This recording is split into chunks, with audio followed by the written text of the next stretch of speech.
Hi, I'm here at Ignite with Lesley Crook from Perspicuity, a Gold Microsoft partner, and Joe Francis from GSK. Thank you very much for stopping by. I know you had a very successful session this morning on Yammer adoption. So do you feel like Yammer got recent attention, or has it been slowly kind of getting to where it is right now? Being an MVP, I think that it went quiet. It seems that Microsoft have been beavering away on Teams, and I think coming to Ignite this week, the fact that the teams are talking more about Yammer, and Yammer are talking more about the teams. And there was a brilliant slide that they shared from day one, and it's called the outer and inner loop, where in the outer loop, you've got Yammer for the whole of the organisation, and then you've got the inner loop, which is for teams. And the Yammer MVPs are really quite comfortable with that whole kind of analogy. It's a great slide. It looks like a belly button. It is a great slide. I saw it, and it's finally getting some clarity what Yammer is, what SharePoint is, right? And where everything falls into place. How did you discover Yammer in your organization? So it was actually an 8-year journey for GlaxoSmithKline to get to where we are now. So Yammer started originally as a disruptive computing experiment. We had some IP students, some interns that were challenged to come up with a new way of collaborating and working together, and they fell upon Yammer. And from those humble beginnings, we initially, worked through. It was a lot of viral growth, and then there was a lot of uptake and a lot of other comparable solutions that were being used in the organization, and IT decided, look, this is something that is going to work, so let's put some effort behind it. We reorganized, partnered up with our friends in comms, and began making it a real thing. We signed a contract in 2013, and it became official. We did a major rollout with a lot of internal marketing, a lot of drive. We had Microsoft there to help us out with that. Customer success managers in London. That's actually a really interesting point I wanted to ask you next. Did you feel like you have to sell Yammer to executives, or was it naturally kind of like? There are absolutely those that get Yammer, 100%. And it doesn't matter what part of the organization. There are executives, there are admins, it's all over, they get it. There are definitely those that don't get it and have to be convinced. There's definitely a paradigm that's talked about, which is the green dots, the yellow dots, and the red dots. The red dots being the ones that are hardest to convince. The green dots get it automatically, and the yellows can be convinced. So the challenge is to get those yellows over to green, and once you're there, come back and work on the reds. And we definitely had to do a bit of that. So what would be some of the top tips, if you can share with us some nuggets, how would you recommend turning those yellows into greens and potentially those red ones into yellows? Sure, so it's really all about finding a business fit. Just putting it out there is not going to bring most people in. So if you can find out what the pain point is within a group or an organization, and there's ways that you can bring Yammer to bear to help you meet those and overcome those pains, for sure. I've got two examples from GSK. The one was around financial results and doing a Yam Jam. Do you want me to explain a Yam? Yeah, please. So it's it can be a 24-hour activity on the network in probably a specific group where you gather together subject matter experts from the company. So in this case, there was people from the analyst team in finance and social media and corporate communications that were key to putting out the financial results. So this particular event took place the day after the results were released from the stock exchange, and the beauty of it from employee engagement is that all of the employees are shareholders. They know the share price of the company. They want to hear how the company is performing. They are very knowledgeable about the finances of the company. So this was the first time we ran a Yam Jam in the company, and it worked really well. But that was kind of 2-3 years ago, and Joe has since done really even more brilliant ones that use video that came came direct from the stock exchange. And then one other example to bring in probably the yellow dots, or the red dots, and move them to yellow in for leaders, is to wrap it round a big event like a senior leader conference. Bring it in naturally as part of what are the problem we're trying to fix. You know, how can we support this conference? How can we go out to employees whilst we're still at the conference, get their opinion about what we're talking about at this conference, and then bring it back in. So there's there's a couple of ways for doing big ticket numbers, and also the importance of using a strong hashtag around the event, or as Yammer calls it, topics, which is, we've heard this week, topics are going to be more kind of relevant on the network and how topics are being managed. Beautiful. Those are some really good tips. And so once it's running, once you've got, people recognize it, would you say that you need someone to kind of constantly keep the fire going, or is it kind of can it run on autopilot? So for a period of time, it could be on autopilot, short period of time. But in reality, you're only going to have success if you've got somebody driving it, whether it's a group or a division or an individual or different community managers that are helping out. You really have to figure out ways to keep those topics that are being discussed in Yammer groups, keep them live, keep them active. And that a lot of times it takes just going out and actively liking posts or putting in provocative responses or that sort of thing, just to try to draw people in. Without the engagement, it doesn't work. So just having it there, it can work, but it's not really successful. And it's, in the end, Yammer is about the conversation. So if it's only seen as a push medium, like essentially a corporate comms net, a news push, it'll become irrelevant. But if it focuses on the conversations and how finding information, finding people who know things can help, it becomes much more successful. Those are really some good points. And in terms of yeah, absolutely.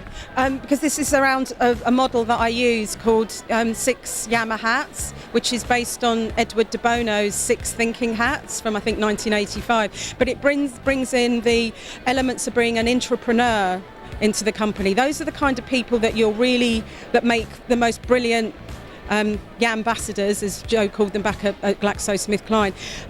They've been in the company a long time. They've got integrity. Everyone a lot of people know them, and they're kind of middle management, maybe lower. But to be a good community manager, the 6 hats are being a detective, where you might work in a private group to, more focus. You might be a surveyor, where you're doing polls and asking questions right across the enterprise, getting a temperature check. You can be an astronaut, where you're more of a community manager, but you're connecting, sharing, solving, and innovating, which is Simon Terry MPV's model that I'm quoting there. Then you could be working in communications, and you're wearing the fedora hat, where you're looking for, you're on the network, but kind of in the background, and you're picking up grassroots stories that might be coming from manufacturing or from the labs in R&D, and bringing those stories that have been bubbling away back to corporate comms, to the editorial team, to make proper intranet SharePoint stories. Then there's 2 more, the tiara for giving praise, one like by a leader is priceless. And then the final one is the baseball cap of having fun with a purpose. There were many groups that I was involved in, strategic groups, but there was also the fun groups, the social groups around the cycling group for sustainable transport, and there was photography, pets, baking. So it's having fun at work. Amazing. Yeah, those are some really good tips. In terms of once it's, how do you measure the adoption? Is it really the likes, the engagement, or are there any specific tools and methods that you guys found? There's two versions of this. You go first. Yeah, it's really a combination. So you've got both the qualitative and the quantitative bit. So definitely looking at how the number of posts have gone up over a period of time, how many people are posting. Is it the same person doing all the posting, or is there a distribution? Those are certainly important.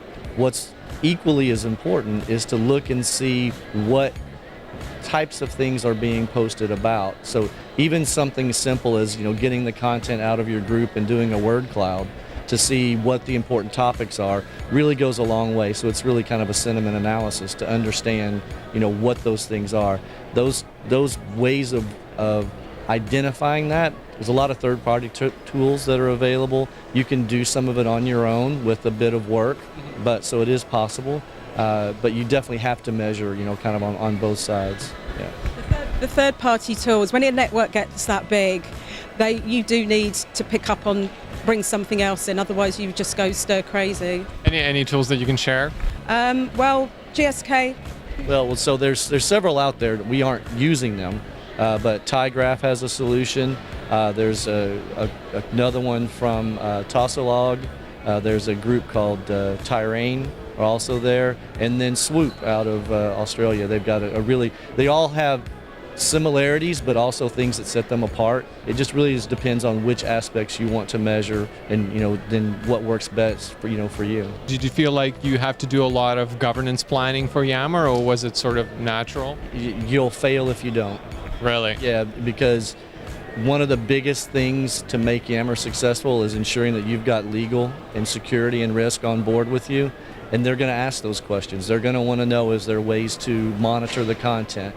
Are we protecting ourselves? Are we making sure we don't have data leaks? And having that kind of support from your legal team is crucial. So yeah, absolutely, you need to have that written as a policy that everybody accepts when they go in, and there's general awareness of this is how you act. For us at GSK, integrity is part of the value that we operate under, and with transparency. So it was, it's well understood, but it's also part of a policy that you have to accept to use GSK resources. And HR. So you can use Yammer for onboarding new hires, nip and nurture them in the bud. They will come in thinking this is how everyone's working. So now that the Yammer network has been running around for a while, right? And it's successful. What are some of the things that you would say? What are some of the interesting and surprising metrics that you can share with folks that you found was like, oh, that's interesting? Yeah. Well, so for me, the biggest thing is, we're a global company, so we have exist in 150 different countries thereabouts. To me, the amazing thing is that we have Yammer. Our population represents 125 different countries. That's amazing. For me in the U.S., I know that on a daily basis I could interact with somebody from Singapore or Poland or Canada. It could be anywhere, or the UK. So having that global distribution is amazing. Also for us with our numbers, we have representation from every part of the business, which is also key. That means, you can ask a question or find out information from any part of the organization. And one thing that hasn't been mentioned at all during the whole time we've been here talking about Yammer is the translation functionality. Yes. So, share, please do. It's just, it's as good as you'd get on anywhere really with tools that are using Translate, and for a company that's all over the world, the translation quality is really good. I think it's only Chinese. How's the Chinese? It does well. I don't speak or read Chinese, but I know it does. Looks pretty good. Absolutely, I recognize the characters. Yeah, there's so many Chinese dialects, but yeah, you can have a really good conversation with someone in Poland or Russia or Japan. And these are different cultures. And my question is, do you feel like Yammer did require culture change, or it was kind of like everybody kind of got on board? And at different times. So one of the other model that I have called Working Out Loud in a Network, which we shared at the presentation, I presented the first kind of iteration of it, which is probably iteration 10 by now, because I've been nurturing it for 2 years. I presented that to the EMEA communications team around trying to, how Yammer can support their business area, and I left them with my slides. And then a couple of weeks later, one of the girls contacted me and said she'd shared it with the German Works Council, who had previously banned the use of Yammer. She sent me this in an email, so I had it in writing, and she said they've now approved it. And I was like, amazing. Good for you. I think I fell on the floor, but it's a very different. It's gone through lots of iterations since then. So, yeah. So, but you're absolutely right. It's all about culture and the willingness of those teams to engage online. So some of our most active groups right now are a group out of Turkey for our essentially the entire Turkey GSK population in Turkey. They're all part of a group. It's one of the most active groups we have. Some of the ones that we have out of South America or in Latin America, they really have a lot of campaigns. They use photos a lot to bring people in. They're extremely powerful and really engaged. So I mean, it's all over. Silly, funny event. They love having big events and dancing and everything. They're very colourful, especially for the sales reps, isn't it? They really use it well. Yeah, the sales teams. Beautiful. So now that you've used it for a while and you kind of see how Yammer is there anything that you're like, oh, it needs to go this direction, or this needs to change, or this needs to be added to the product, anything like that you would say? Well, we're actually seeing a lot of that from the roadmaps that they're sharing this week. So a lot of the integration points that are being made with Yammer, inclusion into SharePoint, connections with Teams, the incorporation of Skype for Business into Yammer. These are all really powerful tools that are, absolutely. From my perspective as the admin, as well as kind of one of the drivers within the corporation, the better that they can do with admin tools, the better we're going to be. We've seen a lot of things that are coming that are going to be improvements, so I'm applauding that for sure. A big thing that I picked up on, which is when I heard it was under NDA, but I was like, yay, was around local and regional data centers, that Yammer can be stored, because previously it's only been able to store the data in America, which hasn't gone down well if you're someone in the UK. But now going forwards, I don't know what the timeline is, a couple of months, but there will be local data. Is it residency data centers? Is that Yeah, the term I think so. for it? Yeah, I'm not too technical, so I'm more about the change management.